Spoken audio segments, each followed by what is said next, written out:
Hi everyone. For those of you who do not already know me, my name is Kecia Deveney. I want to welcome you to my studio and my website. I wanted to do a little instructional video just to talk about who I am, the type of art that I create, and help you get to know me a little better. So I'll start with that. I've been an instructor for probably almost 15 years, teaching all around the country, teaching out of the country, teaching with various other teachers that you've probably heard of. And I do love teaching. It's very rewarding to be able to have an art project that you created on your own and articulate it to an audience that's usually saying, I can't do that. And then in the end, watching them through my guidance learn how to create their own project. So and sadly during these times of COVID, most of us artists are not going anywhere. We're not able to teach. We're not able to see our usual groups. So that's been hard on many of us. Thankfully my website has been updated, and I'm now able to offer online courses directly on my website, and that's really great. I'm really super excited about that. I can't say that. I'm very excited about that. And so let me just show you a couple of the things that I might make. I'm kind of known for being all across the board in my work, so I don't tend to just stick to one thing, you know, like I'm not a watercolor artist. As a matter of fact, I'm terrible at watercolors. I don't know how to do them. I actually need to take a class on learning how to do them. But I do a lot of sewing. I know that's a scary word for a lot of people. But I've noticed during these times of this pandemic, and we're all stuck at home, I've really noticed that a lot of people are asking me about sewing, how to sew, what kind of machine should I get, hand sewing, things to occupy our time during the not even self-isolation. Now at this point we're isolated, very isolated, especially during the winter months, or early spring months, March, April, May, when before things started opening up again, and now just as quick they are closing down. So I do sewing, and with sewing I alter my clothing. I like to upcycle a lot, so I upcycle a lot of things from the thrift store and turn them into really cool, fun, artsy, funky type of things that my clients like to purchase. I make purses. Not all the time, but I go through phases while I make purses. I put a lot of effort into my purses, and so by the time I'm done making 3 to 4 purses, I'm exhausted for a couple months, and we'll put that aside for a little bit. I do love making my little sewn, I call them my little fabric sculpture dolls. So here's an example of one of them. Here's another example. And another example even bigger. This guy's a big guy. Here's one. This is actually one of my online classes that you'll find on the website on how to create her. And then I do things like, I would consider them assemblage. So here's a piece that I did upcycling a doll head, created a wig for her.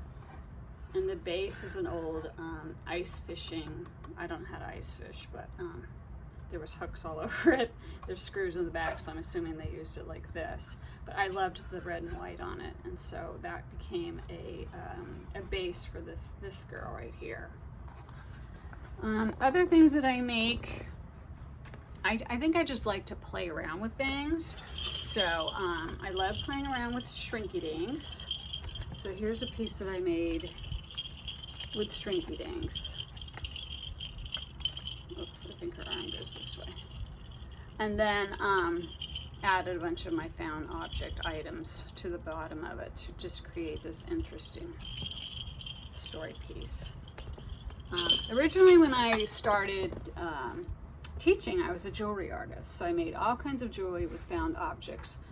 We have really great flea markets here. I live in New Jersey at the Jersey Shore. We have really great flea markets here, believe it or not.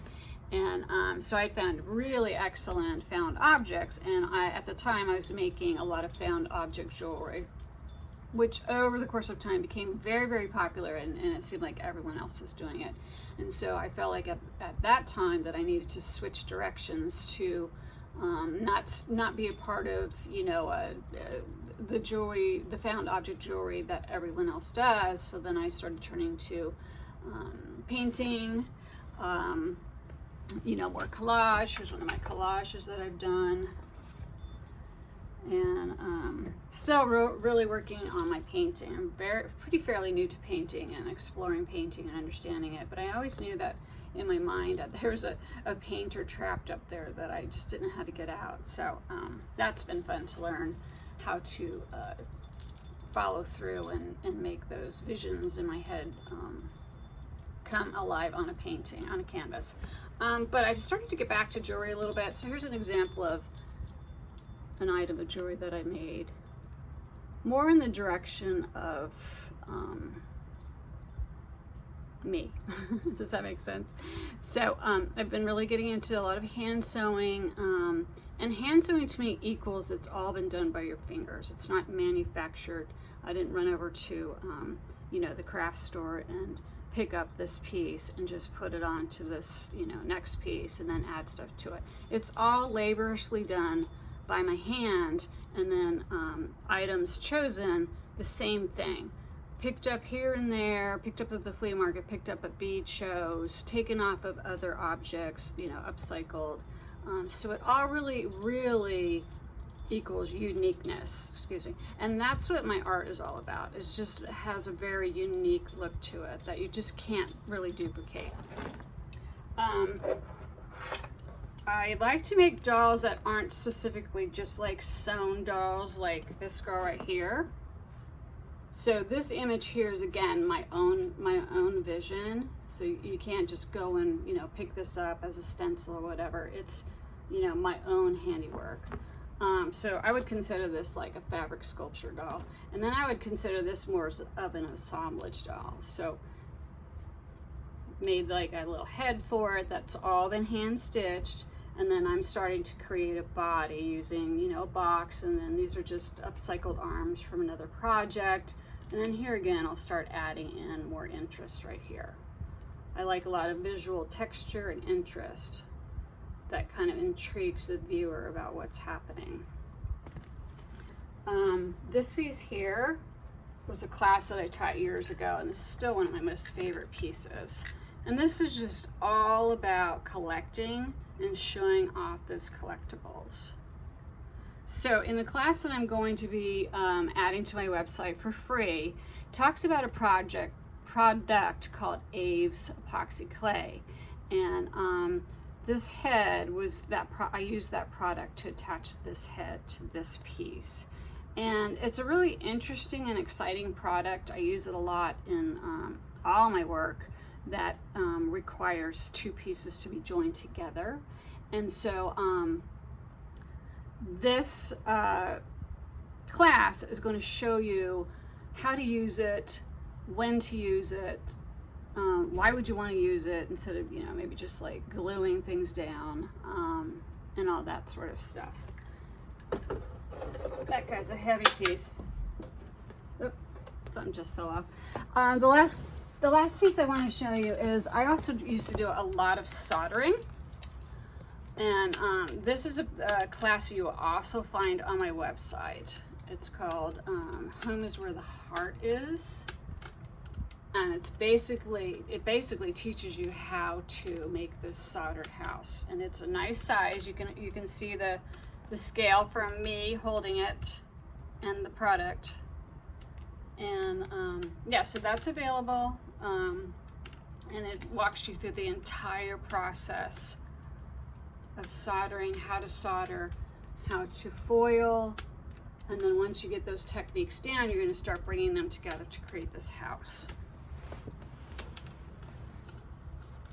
Okay, and one more piece I love. This is one of my most favorite pieces. I also, I said that I upcycle a lot of things.